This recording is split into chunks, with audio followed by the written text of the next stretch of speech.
AJ, how you doing, man? Good, boss. Appreciate you guys having me. Man, thanks for joining us, man. Man, when they drafted you, I went back and I looked at your film, and the phrase that came to mind was big smooth. I go, man, he's smooth, man. He knows how to move guys, nice, soft hands. Has that always been your game, and have you always been a tight end? Because tight ends are weird, man. I can talk to guys who are like, yeah, I was a tackle when I started. I was a defensive end. I was a linebacker. Like, what was your journey to get to this tight end position? Yeah, the first piece, I mean, I feel like I am trying to pick that up, but it's been a part of my game. I feel like I've always had soft hands. Like, I really feel like if you just give me a chance, I'm going to make the catch every time. And then the second piece is, too, just, like, working edges because, like, at this level, like, you got to get on somebody's side. You got to push leverage rather than running down right down the middle of somebody, which, you know, as a rookie sometimes I tend to do. So trying to work an edge. And then the second piece of that, I was a linebacker for a long time growing up, wrestled for a long time growing up. So just being in the trenches and, like, hand placement, leverage, that stuff kind of is my cup of tea, you know what I'm saying, on top of the pass catching. Nice. Take me back to draft day. You know, was it expected you were drafted by Seattle? Did you have any idea who was with you? What was it like? Yeah. Where were you celebrating? Talk to me about that moment.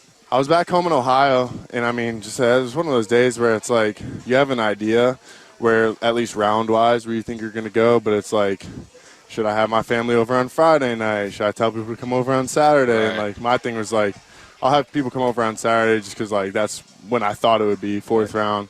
And then ending up in Seattle, honestly, I didn't have a clue, like, who it was going to be.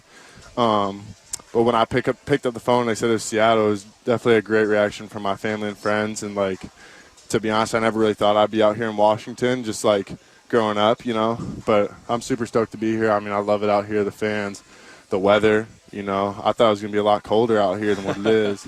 So It'll get there, but you're from Ohio, so Yeah. It's not going to be like Ohio. That's which surprises me because we're way up north. But let's go back to childhood, man. You're from Ohio, then you go to Indiana, and then you transfer over to Michigan. Did you grow up a Buckeye fan? Because I grew up a 49er fan, and then I played for the Seahawks, and it's like, I got to kill that right now. Now I work for them. It's like I slowly distanced myself from it. Sure. What was your situation like?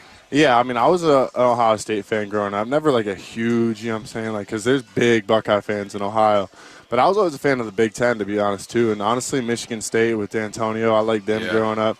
And my mindset, like, kind of growing up, not going to lie, was like I was always a smaller kid. Kind of in my mind, I was like, I'll probably never honestly get to Ohio State or something like that. I always kind of had my dad played at Kent State. I was into, like, the MAC schools, thought that'd be where I'd end up. But, yeah, my journey is a little different, and I'm here now. And you were a smaller kid? Yeah. When did you hit your spurt? Probably, like, sophomore going into junior year. My freshman year of high school, I wrestled at 126 pounds. Oh, wow. Yeah. I've seen your parents, too, man. They got some size on them, Yeah. so they knew it was coming eventually. Yeah, I was just a late bloomer, man. And I'm young for my age, or my grade, too, so that didn't help. There you go. Were you a basketball player, too? No. No? Well, rec basketball. Rec basketball, okay. A bucket in rec league, too. A bucket. I love it. Hey, going into week one of the preseason, I'm sure there's some butterflies, all that, but also you're going against your old coach. Yeah. You get to go play against Jim Harbaugh down there in his first his first game with the Chargers. What's that going to be like for you? Are you excited? You know, are you going to give him a big hug on the field? What's that relationship? I'm very excited. I'm a lot of familiar faces there. I was messing around with Coach Jay Harbaugh. I was like, yo, are you going to jersey swap with your dad after the game? But, no, just seeing all those guys is going to be a lot of fun. And, yeah, nerves, but also, too, I'm excited to be out there. I'm excited to, you know, get the opportunity to show out. And especially against those guys, too, like with a lot of familiar faces. And, I mean, we're on different sides, but, you know, we obviously still care for those guys and want to see them succeed. But, you know, part of my French, we're trying to beat their ass. So straight up. You strap them on, it's time to go, man. You know, Michigan has a great tradition, man. Obviously, winning a national championship. You guys dominated the Buckeyes, 4 years in a row, I believe. What is that style of football? Because we're out here in the West. I went to a Pac-12 school. You know, my man went to Cornell. And when you think of just old-school, traditional-type football, you think of the Big Ten, the Big 12. Like, how would you describe that brand of football? Do your job. Like Coach Mike brought the motto, the team. That's straight from Michigan. Know your role, do it to the best of your ability, and it's all about the team. At the end of the day, if we're winning, everyone's going to have success. And that's kind of one thing that I knew going to Michigan is, like, whenever you go to a program that, you know, is expecting to win games, everyone's going to succeed, right? Like, you don't win by having bad performances. So I think, that and then also running the ball, being physical. And then when that cold weather comes, when those games late in the year, like just wanting it more and wanting to play a physical brand of football. Bump, I'm a little disappointed that you didn't call Ivy League traditional big-time football. Traditional, other Come way, on, academically, man. academically traditional. I mean, Michigan too, man. It's a heck of a school to get a degree from. Oh, man. AJ, how's the tight ends room? I mean, you got Noah Fant. He's been here a while. Farrell Brown's new. It's kind of a new room this year.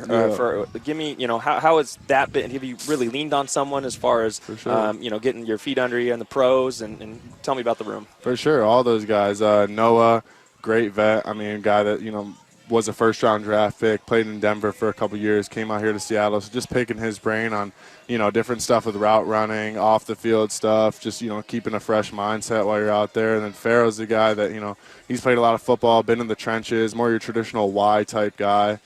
And for me, like, my biggest thing is, like, some people have me labeled as just a traditional Y coming out, but I want to be able to do both and be an every-down tight end. So having both of those guys there. And then Brady Russell, another guy, special teams guy, that can also play a lot on offense, but he's kind of giving me that motto of, like, be good at what people don't want to do. That'll serve you and just have a positive attitude. Tyler Mabry, another guy that's played a lot of ball. So just all of them, and Jack Westover too. Like, Jack was in this offense for 3-4 years. So Coach Mack's doing a great job with the whole room, and it's competitive too. Like, we all want to be here. We all want to earn a job, but we're also going to be there to support each other. So I got you by at least 10 to 15 years, but we do still have something in common. NCAA football has been released, right? And I was on it for like a year maybe, and then they discontinued that thing. Are you mad that you just missed it? Like, you could have – obviously you're going to play with yourself in Madden, though, but there's nothing like building a team in NCAA football. Have you copped the game yet? Are you a gamer at all? Yeah, I bought it. I don't really play video games, but for that game I had to, get it. And, I mean, I would have loved to be on it, but at the end of the day, it is what it is. And I know, like – I don't know. You got Madden. You're going to be all right. Yeah. You still get a Madden check. I already saw my Madden rating. It's a 66. So, hey, it can only go up from here. There you go. But, hey, that's not a bad start. Yeah, I think my speed rating was a 66 in Madden. Yeah. That was bull, man. They had me at like a 70. So I'm like, come on now. Hook me up, man. It's all good. Just being in Seattle now for, a whole off season, all that.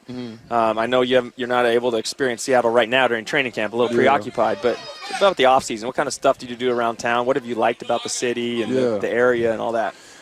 Loved Lake Washington. I mean, it's beautiful over here. Love the scenery out here. A lot of trees, a lot of green. The city's cool too. Like the skyscrapers, the skyline of it, the Needle. Obviously, we went to a Mariners game. I love baseball games, so that was cool. Who's your team growing up? The Indians, Guardians. Okay. Yep. So, but yeah, I'm trying to get more of the lay of the land. I definitely want to go out like more east into the state and kind of check out those national parks and whatever in there.